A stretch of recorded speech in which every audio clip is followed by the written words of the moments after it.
Hello, everyone. Hopefully, we are now going live on Facebook. Happy Sunday. I think it's Memorial Day weekend too. Happy Memorial Day weekend. I'm Julie Flygar, and I am in Los Angeles, and I'm the president and CEO of Project Sleep. I'm really excited tonight to have Kayla Douglas joining us. Kayla, say hi. Hi, everyone. And Kayla, where are you joining us from? I am in Indiana in the middle of nowhere, so I'm hoping my internet works really well for us tonight. So cross your fingers. Yes, you sound good. It looks a little bit blurry over here, but that's all right. We're doing our best, and we're so excited to have Kayla here tonight. Um, Before we get started with Kayla, I will just give you a few updates from Project Sleep. Not too much since I saw you guys last Sunday. We are still going through the Jack and Julie Narcolepsy Scholarship applications. We're gearing up for another summer of Rising Voices of Narcolepsy trainings. I think the big project this week is I was going through and revising the workbook that our advocates used throughout the training. And so it's dorky, but it was exciting to get it updated. And let's see what else. I really can't think of too much else. So I think we'll just go ahead and get going with this. Just as a reminder that we are so glad you guys are joining us. Please type in where you are watching from and say hello. We love seeing, Kayla and I won't be able to see your comments on Facebook during the broadcast, but super fun to go back afterwards, especially for Kayla, and see, where you guys are joining us from, and to see each other as well. And when Kayla says something that resonates with you, please share that or press the heart buttons or the like buttons or whatever there is. And share this video with your friends so that we can reach more people, because you just never know when you're going to reach someone that needs to hear one of our advocate stories. So the other thing is, we cannot share medical advice. As a nonprofit, we are raising education and awareness, or we're educating and raising awareness. So if anything that Kayla says, sparks any interest in you and you want to know more about that for yourself, it's always important to talk to a healthcare professional or your sleep specialist about that for yourself. So trying to think if there's anything else I'm forgetting. I don't think so. And we will take questions. So Kayla is one of our writers. So she's our third writer that we featured during this story sharing series. So we're really excited to have her read one of her essays tonight. And so after she does that, I'll ask her some questions to follow up, and then we'd love to hear questions from you. So we will try to relay some of those back as well and get some of your questions answered. So with that, I'm going to go ahead and pull up Kayla's essay so you guys can kind of read along with us as Kayla reads. It's just such a special experience to hear her read it. We did a practice session and it just gave me chills. So this is such a special event. So Kayla, let's see, I will also read Kayla's bio. Kayla is a life coach from Indiana who loves learning. She has lived with narcolepsy her whole life, and now, as a Rising Voices of Narcolepsy writer, is sharing her story to raise awareness and understanding of this condition. To learn more about Kayla and read more of her writing, visit her website, which is kayladouglas.com. And we've put that in the link is also in the description of this video, along with the link to her essay that she will be reading tonight. So with that, please take it away, Kayla.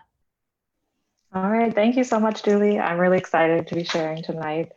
I wrote this story back when I did the Rising Voices of Narcolepsy program in 2018.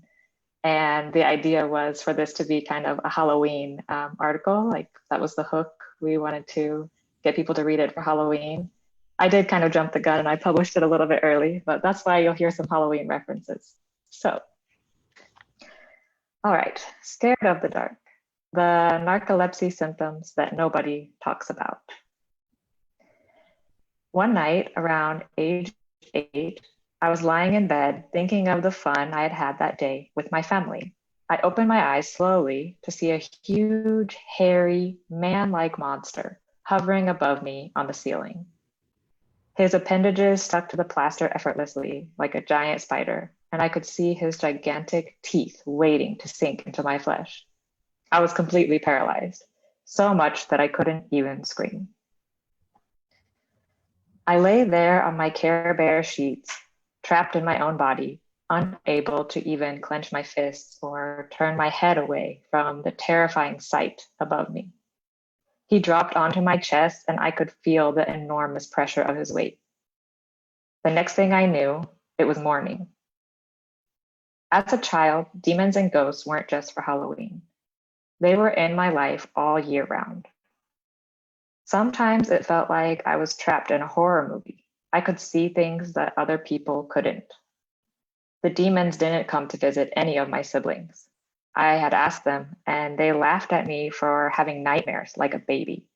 But to me, they were more than nightmares. I could feel the creatures touch my face, smell their breath, and hear them under my bed and in my closet, even during the daylight hours. Would you believe me if I told you these are symptoms of narcolepsy? When people think of narcolepsy, they think of the hilarious media portrayals, like the Argentinian in the movie Moulin Rouge passing out at the most inopportune moments. However, narcolepsy is so much more than sleepiness. It is a chronic neurological condition that impairs the brain's ability to regulate the sleep-wake cycle. It affects 1 in 2,000 people, and only about 25% of Americans with narcolepsy have been properly diagnosed. Every person with narcolepsy has a different experience with their symptoms, and they are often more subtle and invisible than in media depictions. To everyone who knew me, I appeared to be a happy child. I was a straight A student. I loved to swim, read, and paint. In some ways, I thought of napping as a hobby. I was a professional. I was constantly being shaken awake on the bus, at my desk, on the floor, or in the car. I was diagnosed with narcolepsy when I was about 13 years old, after years of doctor's visits, but nobody told me that these nightmares that felt so real were a symptom of my condition. I spent years feeling paranoid, afraid of the dark, and terrified of sleeping because I never knew what would be waiting for me in that place between sleep and wakefulness. I believed that the monsters were always watching me, just waiting for me to close my eyes so they could attack. Years later, as a curious teen exploring on the internet, I was shocked to discover that these demons can be explained by some lesser known symptoms of narcolepsy: sleep paralysis and hallucinations called hypnagogic and hypnopompic hallucinations. When we all dream at night, our bodies are paralyzed so that we don't act out our dreams.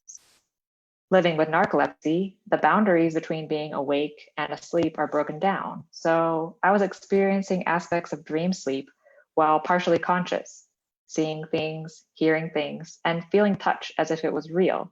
But I was still trapped in the paralysis of dream sleep. People without narcolepsy can also experience this phenomenon. In fact, about 1/3 of all people may have similar scary experiences, often during periods of high stress or sleep deprivation. People with narcolepsy may experience these more consistently. Dreams or reality? My memories of my teenage years must be much darker than the reality, but since I couldn't separate my nightmares from my real life, they became a part of my story. Not trusting my own mind to give me accurate information was something that I tried to deal with on my own. I kept notebooks and wrote down exactly what happened to compare it with what I remembered later. I felt like a burden to my family because of what they had gone through to reach my diagnosis. And my mom was so busy with all my brothers and sisters. I was already seeing a psychiatrist because of feelings of isolation and depression. And I was terrified of anyone finding out that I also saw demons. These vivid dreams weren't always terrible. In fact, once I believed I'd taken a road trip to Mount Rushmore with my grandparents. I remember spending days on end playing cards, cooking on the fire, and watching the fields pass by as we headed west. But it turns out I didn't go on that trip, and I've never actually been to Mount Rushmore. What else? In high school, I was involved in track and field, weightlifting, marching band, and FFA. Because of my diagnosis, my teachers didn't say anything when I slept through class. I sat in the back, and sometimes it seemed I absorbed the lectures despite being asleep because I never struggled to get good grades. But on the inside, I felt so alone. My outlet was art. Painting and drawing made me feel alive and connected to the world around me. One day, my pen started to tremble while I was drawing.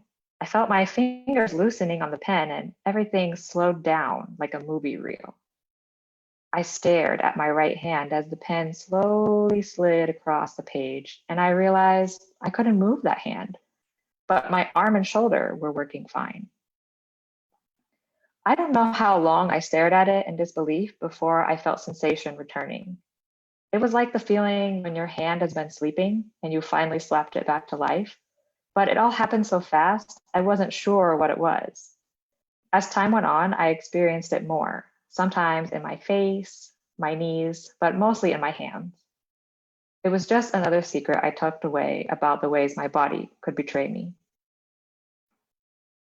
This symptom of narcolepsy is called cataplexy. Cataplexy is sudden muscle weakness, often triggered by emotions such as laughter, surprise, or anger. The severity and duration vary from person to person. Luckily for me, it's mild, but it is still something that's always with me. Sometimes I go weeks without experiencing it, and other times it's a daily occurrence. How can it be treated? There's currently no cure for narcolepsy. People with narcolepsy may use medication to mitigate symptoms. They may also use lifestyle changes like naps, diet, attention to health, and other support systems. This Halloween, I definitely won't be heading to any theaters to see the newest horror movie. I have enough creative creatures to deal with on dark, lonely nights. Yet now that I'm aware of what they are, I can recognize those devious characters in the moment and separate myself from the experience most of the time. Learning to live with these symptoms and accept my limitations is something that I still work on daily. I've tried a variety of medical treatments and alternative options to improve my quality of life with narcolepsy. My key message is that everyone with narcolepsy has a different experience, and what you see in the media is not an accurate portrayal. In many ways, it is an invisible illness that involves a journey of discovery and self-acceptance. Living with narcolepsy has never been easy, but I'm proud of where I am today. And I can't believe that was 2 years ago. Yay, Kayla. We're so proud of you for being where you are then and today. And for being part of this community. So many of you guys might already know Kayla because she's just been such a wonderful, strong leader in our community for the last couple of years. So it's just really wonderful to revisit this first essay.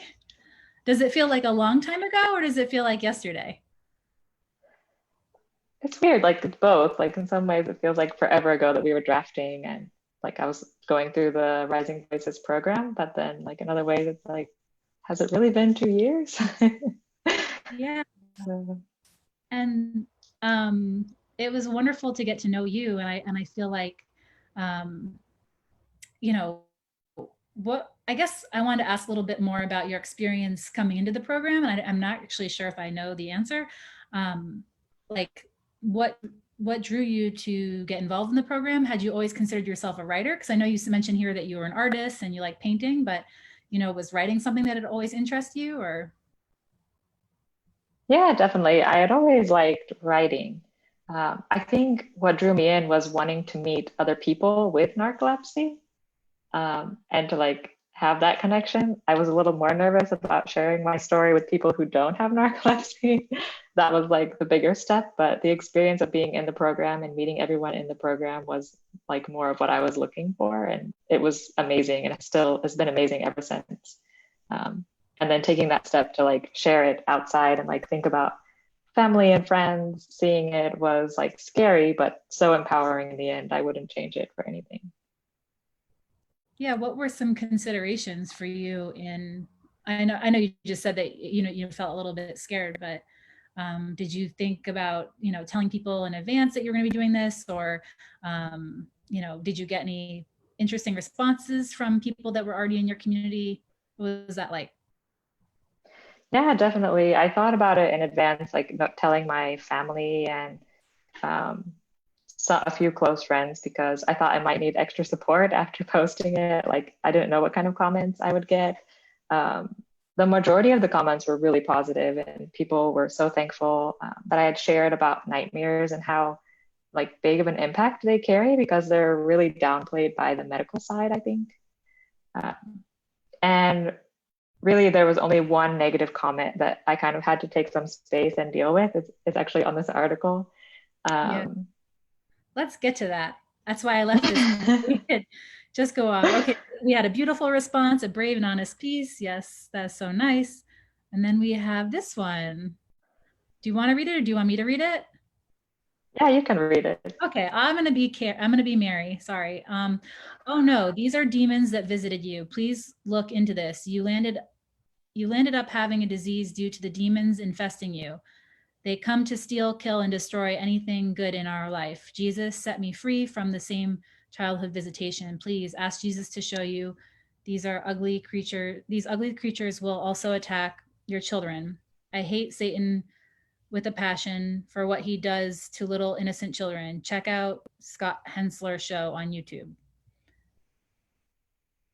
So we don't mean to make, there's nothing against Mary, but this is a very important thing to talk about, I think, for our community, because this is not one-time example of this.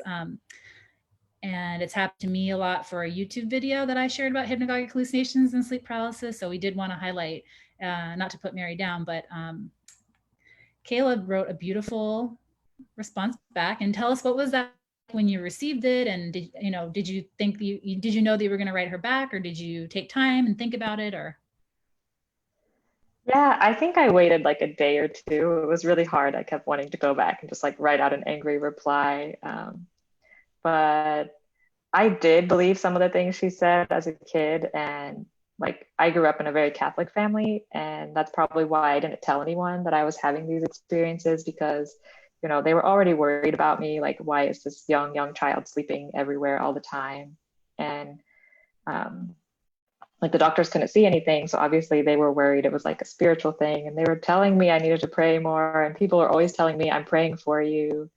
So it was a very real like worry of mine that it was demons or something as a child. So her response hit home like really hard, and I assume there are other people who have had those same fears and same worries. And so yeah, it took me a couple of days to draft my response, I think, and I just wanted to tell her, like, not to disrespect her beliefs, but this is my experience, and praying didn't help. Praying didn't take it away. So do you want to read it, or do you want me to? okay, I can read it, yeah. Okay, thank you. So I told her, Mary, I grew up believing the very thing that you're telling me. Years of prayers never fixed the brain cells that my body destroyed. It isn't Satan or God sending demons to me. It's a symptom of a very real neurological disorder. Please don't ever tell a child with nightmares or hallucinations that Satan or demons are the cause. If they are beyond the realm of normal nightmares, take them to a sleep doctor for a diagnosis. So that was my rational response. A great job responding. It's such a bigger comment. I'm sure a lot of people have had experiences of, I'm sure it's well-meaning, but I'm so glad that, you articulated yourself in this way to say that it's part of a neurological condition. And so I'm going to stop sharing the essay itself right now. I just thought we would share a little bit about that experience. And tell us about some of you said that you got a really good response, and that people, so you already had a lot of that, because right, she didn't write you right away either. So you gotten a lot of the good vibes first before you. Yeah, definitely. Yeah, she found it like 6 months later. So yeah, that was helpful. If it had been the first comment, I don't know, maybe I would have hit delete on the article or something. I don't know. Oh, no. Oh, we're so Yeah. glad it wasn't the first one. And how do you feel like if you wrote this essay today, if it was still your first essay, would you, does it still feel reflective of, some of those initial experiences and everything, or what has changed since? Yeah, it definitely reflects where I was 2 years ago for sure. But since then, I've really learned how to cope with the hallucinations and nightmares a lot better. Um, During that time, they were like really present in my life. And even after publishing this, I was joking that maybe it like opened up the box and like made them worse again. But I think it was lifestyle at the time. I was like moving countries every 3 months and like big life changes constantly. And sleeping in hostels where nothing is familiar. So that all can like really affect my sleep and my experience with hallucinations. So today it would be a much different story. I can share like tips on how I deal with them and even like avoid them a lot of times by practicing like healthy diet and not eating around nighttime. Like if I eat within like 3 hours of sleeping, then they show up. So I like to joke that they're really hungry and they just come when I have food. So if I go to sleep and I'm hungry, I'm like, oh, good, I'm going to have a good night's sleep because I'm already hungry. There's nothing for the nightmares to come feed on. And I feel like you were also telling me when we practice that you really you're very deliberate about your nighttime routine and actually like prepare to go to sleep. And I think I talked about that on a broadcast with Dr. Michael Granier. I don't know if you guys check that one out. He said it's like kind of like a plane. You have to like, you can't, it's not just like the plane's in the air, falling asleep is actually like a gradual process. You have to like take off into sleep. So how do you do that? Yeah, for me, it's more of a mental process than like stuff I do. Like once I'm in bed, I'm like mentally like empty everything that needs to be done, whether that's like typing it in my phone or putting things on the calendar. Like I empty everything out. Um, I usually do some sort of a meditation practice, whether it's like a guided meditation or just a silent meditation, something to just like get me in that calm state. And then I really like to like set an intention for what I want to dream about or what I want to feel when I wake up in the morning. Um, yeah, so those are things that like have really helped me. Like if I'm making a decision or like I have a problem I'm dealing with, I'll just decide like, yeah, I'm going to sort that out while I'm sleeping tonight by doing this. Like I'm going to go to 2 places I want to travel. I'm going to visit them both in my sleep, and I'll decide in the morning which one I want to visit. Or yeah, So I just try to use it to my advantage. you've taken travel virtual.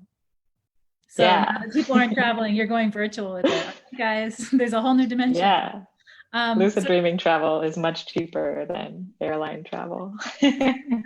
and safer right now. Yes. So you just have such a long journey because you said that pretty much you don't remember anything prior to having narcolepsy, really, right? These symptoms all Not at start. all. No. Yeah, so it's really interesting to talk to Kayla because I had a different experience where it felt like things changed when I was in my early 20s, and so can remember a time before, and so it's just I love talking to you about that. I was curious. This we talk about perceptions of narcolepsy. So you had a diagnosis starting around 13. Do you remember thinking anything about the word narcolepsy before that, or had you never heard the term when it was first brought up? Do you remember anything about like what you even thought it was as a kid or not? I mean, we didn't have Google back then, right? Like I was using World Book Encyclopedia to like figure stuff out. That's gonna age me, but I remember getting a lot of like CAT scans and blood tests, and they were always talking about like thyroid, and I don't know, they talked about brain tumors sometimes, and like because yeah, I gained a ton of weight. Like, well, I was just always a fat kid. I don't know when I gained the weight. Maybe when I was 3 years old, I gained a ton of weight, and then like even as soon as I had all day school, I couldn't stay awake in school, even though I was like really good at reading and all of the school stuff. I just couldn't stay awake. So I think it's really different than the response people get when it hits in the teenage or adult years and they're like, oh, you're lazy or oh, you're not doing something right. It was very much like, this is a medical problem because I was too young to be making the choice. So, but I mean, I didn't understand what any of the doctors were saying. So And how did you kind of, I mean, because you mentioned this essay about, not knowing at first that the hallucinations were part of that. I don't remember, so the cataplexy started a little bit later. Did you know at first that the cataplexy was part of your narcolepsy, or that was also a process to figure out? Yeah, not at all. I just thought it was like maybe everyone has it, or maybe it's like a separate disorder that I don't want to know I have, so I never told anyone. I think I was in my 20s when a sleep doctor asked me if anything like that ever happened, and I was like, "What do you mean? Like, I have that every day. Every coffee cup I've ever picked up, I've dropped." Like, what? Um, and I had no idea it was related until I was probably like 22 or so, and the doctors I had before that, like because I'm not in a big city, I don't know if they'd ever seen narcolepsy before. And they definitely didn't know how to deal with it in children. Like they basically made me feel like your life is over. You can't do anything. You should just like go to sleep and deal with it. Like um Wow. yeah, so So, I yeah, I mean, don't know. thank goodness for technology, right? So that people can have access to information more readily. Yeah. And then for you, what point in your journey, I think when we met in 2017 or 2008, like, were you already a big traveler? Because, yeah. And how did you end up getting to that place where you decided to be able to go travel around the world? Okay, so that was like a really long journey. So through like my teens and early 20s, I had a lot of struggles with mental health. I tried every medication that the doctors prescribed, and like nothing helped or didn't like come with side effects that were not debilitating. So by the time I went to college, I was unmedicated, just self-medicating, I guess, with caffeine and street drugs. And it wasn't until I was like 23 and I got my first full-time job and I went to a new neurologist in a bigger city and they were like, there's this thing called Xyrem. And I was like, why have I never heard of this? Um, and so I was on Xyrem for 2 years and I like got my life back. Like I didn't even know what it was like to stay awake for like full days at a time. And once I had that, I was like, I have to go do something. I have to go live my life. And yeah, I like researched where I could go with Xyrem, like what countries would let me in and prescribe it. And I applied for jobs in those countries and I said, I don't care. The first job I get, I'm going. And that's what I did. And I moved to Spain in 2014. So you always had So, a travel itch, or, I mean, oh yeah. you like languages, Um, I'm assuming? yeah, I like languages, but mostly it was just like the cultures. Like I'm fascinated by like the music and the dance and the art and just traditions in different countries. So from a young age, I loved reading books about different places or like National Geographic or yeah, I read the World Book Encyclopedias a lot. um, so And yeah, it was just 6 years ago when I finally was like, I have to go do this. And I haven't stopped since. Like I have not stopped traveling since. so So what was it like to be in Spain as a person with, as an American with narcolepsy? How did you make that even work? And what was it like? yeah, it's crazy. Like, I think the first year I was there, no one even knew I had narcolepsy. I was just, cruising on like the awesome siesta in the afternoon. You can take a nap and then people go out in the evening. And I didn't So drink that's a because real of the thing. Xyrem, but like, yeah, siesta was real, like in the Yes. South. In the North, maybe not so much, but in the South, it's real. Um, Very real. Even like the shops close except for the grocery store. Like, yeah.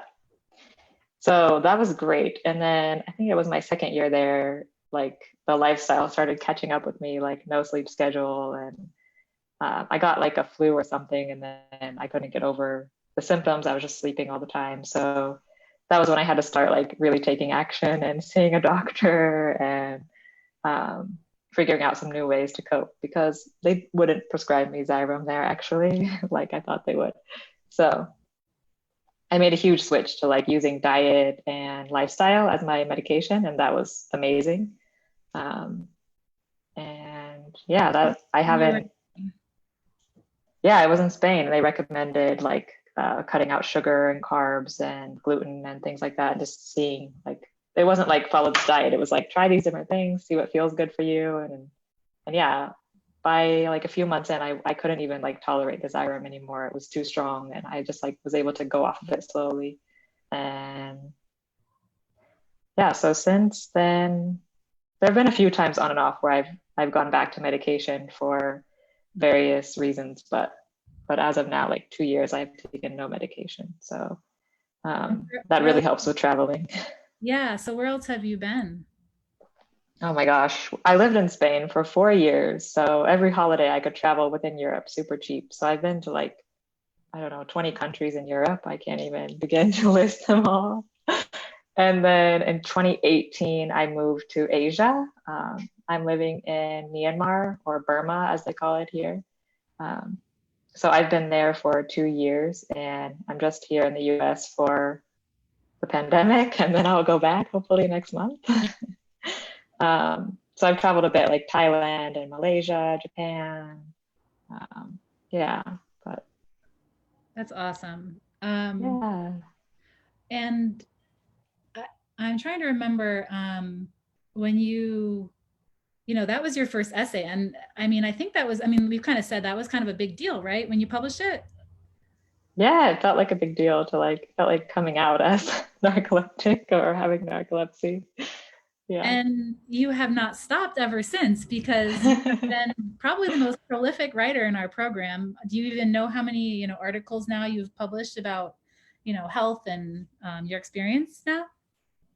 I have no idea how many, like, no clue. Well, if you guys haven't checked them out, Kayla did a one that was really neat about the science of narcolepsy and really broke down some of the newer science of Dr. Mignot's research, but in terms that are understandable and also with like a personal connection and how that we look to that research. And it's just a really beautiful essay that's both dynamic and digestible, but also talks about the science. And then I loved when you did the World Narcolepsy Day essay. Tell That them one about was the most fun. it. So what'd you do for that? Yeah, so I was able to interview someone from each continent about their experience living with narcolepsy in their home country, which was awesome to like connect with all of them on like video chat and talk about these things and their different experiences.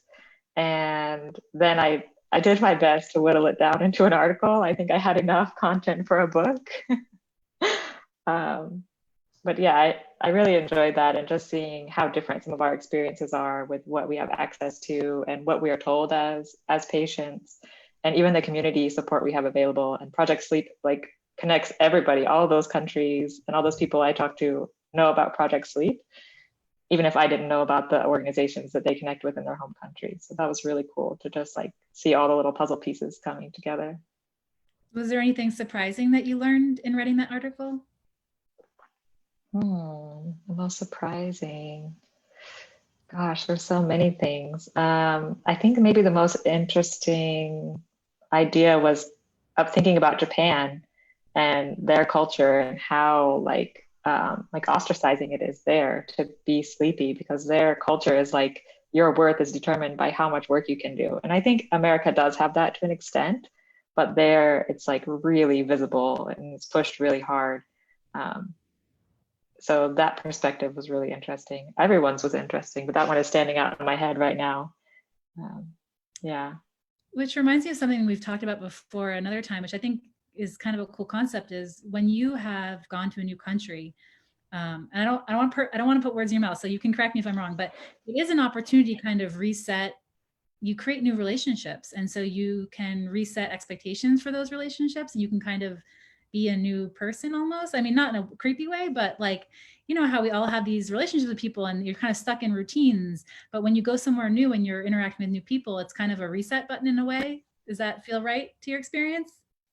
Yeah, I would say that's true. Like the people I have met in Myanmar don't remember, like, they don't know who I was before. So when I want to change something, like I quit drinking, for example, they've never really seen me drink, so they don't expect it. They're just like, oh yeah, Kayla will come. She will leave at 9:45 so she can go to bed at 10. And that's okay. They just accept that. I didn't have to like change anything for my friends there. So yeah, it's kind of a nice thing. And also you can pick up bits of people's different cultures that fit your lifestyle. Like I liked the siesta, so I can use that, or, certain foods from different places. You kind of take that with you as well. So it's really nice to experience different parts of the world. Yeah. I even think sometimes when kids are going off to college too, I mean, college has its own culture, every college does, but it is an opportunity to somewhat, have a new routine that you kind of take on, which can be nice. We had a Yeah. question here from Anna, which is a great question, is did you ever meet up with anyone who had narcolepsy on your travels? Um, Not on purpose, but I did meet someone who was questioning whether they had narcolepsy. And after talking to her, she was like definitely going to get a sleep study. And so, yeah, just on accident. But honestly, I don't know if I've met anyone with narcolepsy in person still, because I'm never here when you guys have conferences and things. And yeah, Wow, that so is so funny to me because I feel like you are so much a part of our community that you would have obviously met someone by now. yeah, well, I do hold like Zoom meetings. So like I know a lot of people and they come to the Zoom meetings and we meet like this, but in person, I can't. I mean, if I'm forgetting someone, I usually apologize. Like, but I can't think of anyone that I've met in person. Okay, we have a few more questions. Sorry, I missed these for a second. So we have a question from Jill. Jill wanted to know, how do you cope with your hallucinations now? Yeah, that's a great question. So I learned a lot about lucid dreaming, and it turns out I was lucid dreaming from the time I was a kid, but like I didn't have the rule book, kind of like driving without knowing the rules of the road. So it wasn't going so well. So I learned about the rules, like, for example, having a tell, like something that you can see or do and know for sure that you are asleep or awake. So for me, I just like put my finger on my palm, and I do this during my waking hours sometimes, like pretty much every time I wash my hands, except recently because that's excessive. But I just like poke my hand a few times a day to be like, okay, you're awake. Okay, you're awake. And then you start seeing in your dreams that you're doing that. And in my dream, my finger will go through my hand. So I know I'm dreaming, um, if that makes sense. So you have to practice it during the day so that you'll do it automatically when you're sleeping. And then you can use it as your tell. And that way I could tell, like, is someone really breaking in my window, or am I like asleep? Or am I like, yeah, totally asleep and it's just a dream? So that's one of the big things. Yeah. It's so important. I'm just so glad this is, one of the reasons we asked Kayla to read this essay, because she has a lot of essays that are great, but just to highlight this part of the experience, and even hearing you talking about lucid dreaming, um, and there's like a concept of yoga nidra, which is like dream yoga, which people like spend years practicing. And like, actually, I think we'd be quite good at it because we already kind of have access to some of what certain people would say is more of like a higher understanding, or, access to these parts. So it's just so cool. And it's just so important that, to find different ways of reframing the experience and dealing with it better. So, um, oh, we have another question from Iris. Kayla, I still have a lot of difficulty posting on social media about narcolepsy because I come from a country where they believe narcolepsy doesn't even exist. Iris, you're gonna make me cry. She says, how did you overcome that feeling of being embarrassed telling people? Hmm. Yeah, having a supportive community is so helpful. Like if you reach out on Facebook, there's Facebook groups. Like my favorite Facebook group is Positively Narcolepsy. I don't know if anyone is in that group, but the owner of the group, Dawn Super, keeps everything positive. So you can talk about your problems, but she helps you frame it in a way that's like not devastating. It's really amazing. And having those type of people behind you, and maybe you can start taking small steps, sharing in a supportive group, and then slowly move towards sharing more on a large scale, might be a way to do it if that feels right for you. Yeah, I'd say that exactly what Kayla said, is that when you find other people like your social media world, Iris, because I know that we have talked a bunch on social media. So when you find that community, it gives you a sense of, oh yeah, this is real. And you know that. But then when you have to go back to your own, actual physical reality, and that people don't think it exists, that must be so tough. And so in my experience. It's been more like a few people maybe don't think narcolepsy exists, but other people can. But to have a whole culture that might not think it exists must be really tough.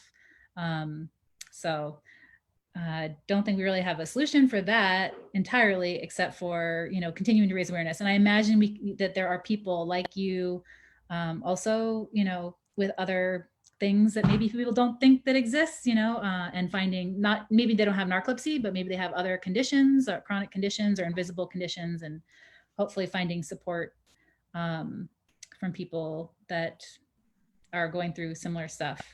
And we love you, Iris, and we know that your condition is real. It's tough. I don't think we have any other questions yet from the audience. I was interested to know, do you still do any art or painting? Yeah, I've gotten more into like digital art recently. I like have the Apple Pen, and it's much easier for travel to carry Apple Pen and an iPad than like paints and brushes and all of that. So yeah, I still do a lot of art, and when I can, I paint. I love painting. So Like what kind of, like landscapes or? no, everything is abstract. I just like really wild colors. And if you look at my Instagram, a lot of it now is stuff I've drawn just recently. I started sharing like my own drawings and um, just a lot of wild colors and art. Yeah, just Oh, cool. yeah. That's awesome. And do you find that relaxing, I imagine? Oh yeah, like I can lose a whole day doing it though. That's one of the reasons I don't get out the paints too often, because I might start in the morning and then it's like suddenly night and I'm like, what did I do today besides cover every surface I could find with paint? I That do a is, lot of like upcycling, like painting, you know, plastic bottles and boxes, and like then I plant things in them, and yeah, I go crazy. that is so cool. Come live here and paint things in my courtyard. Awesome. Jill asks, how is your schedule? Oh, that's a good one. Yeah, so I do keep a pretty strict sleep schedule. That's really important for me. I wake up between 7 and 7:30 every day. And I really, really try to get out of bed. Like that is my like biggest tip if you're struggling to get up in the morning, is when you wake up naturally, just get out of bed. Because if I don't get out of bed, I'll go back to sleep for hours, and it doesn't it doesn't feel as what is it called? Like the sleep is not restful, so it's kind of frustrating to wake up and be like, oh, I just slept 2 hours this morning, and now I feel worse than when I woke up the first time. So I get up at like 7 or 7:30, and then drink a ton of water. That's like my first thing in the morning, is I drink at least a glass, sometimes two, of water. And then nighttime, I do not stay up past 10 or 11. 11, I'm like turning into a pumpkin. So um, I try to keep that as much as I can. And it really it really varies on naps. I don't keep like the same nap schedule every day, but if I need a nap, I nap for 15 or 20, probably maximum 15 minutes, once or twice a day. But yeah, it's sleep schedule is like one of the most important things I learned using cognitive behavioral therapy, to like really train myself to keep the same sleep, and to be strict about it, like the same way I would be strict if I was taking a prescription medication, like use that same type of scheduling. And yeah, I recommend trying it if you haven't. Anyone who's struggling with sleep, the scheduling is awesome. Yeah, that's such a good point, to really schedule it like you would a medication. Yeah, I We, mean, Xyrem was good training. You needed a lot of preparation and like scheduling for Xyrem. So that was like good training to be like, hey, even if I'm not taking medication, just treat this as like free medicine. Go to sleep at a regular time and wake up at a regular time. yeah, I just love that you've explored so much, because every body is different. Everybody is different, and what's going to work for them. And, you know, through this program, it's mostly about raising awareness about narcolepsy and the basic symptoms, but it's also important for people to realize that there's no one solution, there's no cure, and that everyone approaches it differently. And I think Kayla has really been so brave. And maybe, I mean, that's not probably, I don't know, that sounds weird, because I know it's out of necessity. You know, it's not like you did these things just on a whim. Like, you did them to feel better. And And I just think it's so cool. A lot of what you've tried is really awesome. So yeah. And so thank you for sharing. Let's see. Oh, wait, we have another question. How we have two more questions. Iris said, how do you feel that narcolepsy affects your memory? I struggle a lot with remembering what was real and what was a dream as a kid. Like I asked my mom all the time, like, did we really do that or did I dream this? That's really hard for me since I hadn't learned how to distinguish dreams from reality. But as far as now, like affecting my memory, I don't have any like memory problems from narcolepsy now. When I'm sleep deprived, then yeah, like short-term memory is really tough. Like, where's my phone? Where are my keys? Type things. But nothing that I would consider like worrying. I know I've heard other people like worry a lot about their memory with narcolepsy, but like Julie was saying, everyone is different. And I do a lot of stuff like brain health. Like I just research what's good for your brain and I take brain health vitamins and do so I'm always studying a language. Like I really work to keep my brain healthy because yeah, Alzheimer's and stuff does run in my family. So regardless of narcolepsy, I would probably do those things. And then Meryl wants to know, it sounds like you sleep through the night. What helps you to sleep through the night? Oh, yes. I do sleep through the night surprisingly well lately. Should knock on some wood now, but um, for me, the big thing is diet. Like if I go off of my low carb, low sugar for even 1 or 2 days, my sleep deteriorates drastically. I wake up a lot more. I toss and turn. The nightmares show up. But when I'm doing no sugar and very few carbs, I do quite well on my sleep. And also mindfulness, meditation, and just like training the brain to slow down in the evening and like I said before, like choosing your intention for what you want out of that night of sleep really helps. And sometimes I forget to do that and I wake up at like 1 a.m. and I just do that then, and then I'll sleep the rest of the night usually. So if you just start practicing it and make it a routine, that's what's helpful for me. I don't know if everyone has that experience with like when they set intentions and meditate, but it's really been good for me. Yeah. All right. Well, I think that's the questions that we have. And I'm trying to think, I think we've covered everything that was on my list as well. What's next for you? I mean, you think you'll go back to, I say it wrong, Myanmar? Yeah, Myanmar. Yeah, I hope we can go back. I mean, Yeah. yeah, my partner works there, so I plan to go back when we're allowed to. And yeah, I'm still doing a coaching business, helping people with mindset, and a lot of it is like removing like old traumas and things that contribute to symptoms and contribute to um, yeah, mental health as well as narcolepsy. I feel like when my mental health was suffering, my narcolepsy was much worse, like the sleepiness and the cataplexy and everything. So that is what I'm most passionate about, is just helping people to be empowered to deal with those things on their own and to yeah get better quality out of their life. So that's my plan. That's awesome. Well, thank you, Kayla, and thank you for helping to raise awareness about the condition in general. That's what, we're passionate about, to make sure that people can find what's wrong with them first, or find a diagnosis. Maybe it's not what's wrong with them, maybe it's what's right with them. We've kind of had, is it, neurodiversity is important. We have, interesting discussions about that, but find a diagnosis so they actually know what they're dealing with before they can even take next steps to try to find improvements. So we're just so glad that you're part of this community. It's been amazing to watch you. I feel like a big sister or something, which I'm not really. I'm not old. I don't know how old you are versus that, but like just seeing you over the last couple of years come into your own and be such a leader is such a joy for me. So and thank you for all the support that you give to this community. So I really appreciate you building the community, truly. Like, I have no idea what I would do without it. That's great. I mean, well, it's been fun. It's all these great people that are probably listening. So thank you guys for listening. I hope everyone has a good rest of the weekend. Please stay safe and healthy, people out there, and be good. And we will see you again next Sunday, I believe. Yes. Next Sunday, I think, will be the 30th, right? So we will have our first person with idiopathic hypersomnia who graduated from the program, Amy.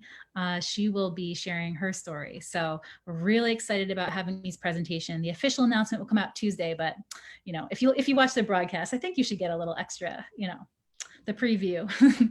So we're excited to have Amy next Sunday, and please again share this video and check out Kayla's work in the description. We have a link to her essay and a link to her own page. So with that, we will go ahead and say goodnight and say thanks again, Kayla, for sharing tonight. Thank you, Julie. Thank you, everyone, for watching. Okay, bye for now. Bye.